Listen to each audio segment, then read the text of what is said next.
Solid, nakita ko rin sa personal sila idol tapos nag-enjoy pa tayo manood. Good day Mapaps, pumunta nga pala tayo sa Santiago dahil dito daw magsisimula ang stage 5. Matagal-tagal din kami nagantay dito dahil alas 9 pa daw magsisimula. Maya-maya lang ay may mga nagdadatingan na at isa na dun si Idol Mervin. Hilintuan niya yung nagpa-picture dun sa tawid kaya nakalapit tayo sa kanya. Kaso nahihiya naman ang may pag-selfie, marami din kasi nagpapa-picture at nagpapapirma sa mga damit. Kaya nakiusap na muna siya na tama na muna dahil kailangan niya nang pumunta sa mga kagrupo niya. Solid doon, tangkad sa personal tapos napapogi din ng bike. Shoutout nga pala sa mga siklista na to, salamat sa support ha Mapaps. Tignan nyo kung gaano kaangas yung forma nito na galing sa grupo ng GP City. Tapos dumating nga din yung grupo ng Malaysia pati na din sa Excellent Noodles. Akala ko nung una mga Pinoy tong mga to pero nung nabasa ko yung jersey nila galing pala sa team ng Malaysia. Syempre andito din yung malalakas na Go for Gold at kasama nila yung naka-green jersey. Solid yung sunscreen niya idol oh, sobrang kapal Mapaps. O nga pala ito yung mga member ng Soul, ang papayat nilang tignan pero mga mamaw naman pagdating sa bike. Maya-maya lang ay dumana din yung grupo ng LCW at kasama nila yung naka-yellow jersey Mapaps. Kung hindi ako nagkakamali, ito yung nakakuha ng third place na galing sa team ng Soul. Syempre, nandito din yung grupo ng Standard Insurance. Tapos maya-maya lang, ay unti-unti na silang pupunta sa starting line dahil malapit na mag-alas 9. Pakinggan nyo kung gaano kaingay dito.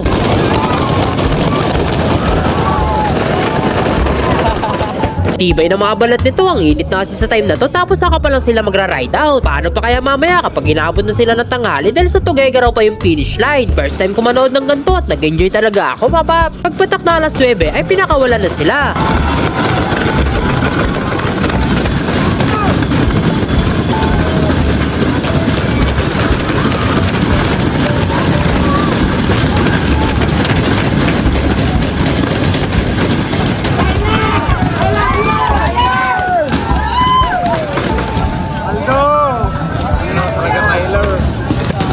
So hanggang dito na lang Mapaps. Salamat sa panonood. Ride safe palagi!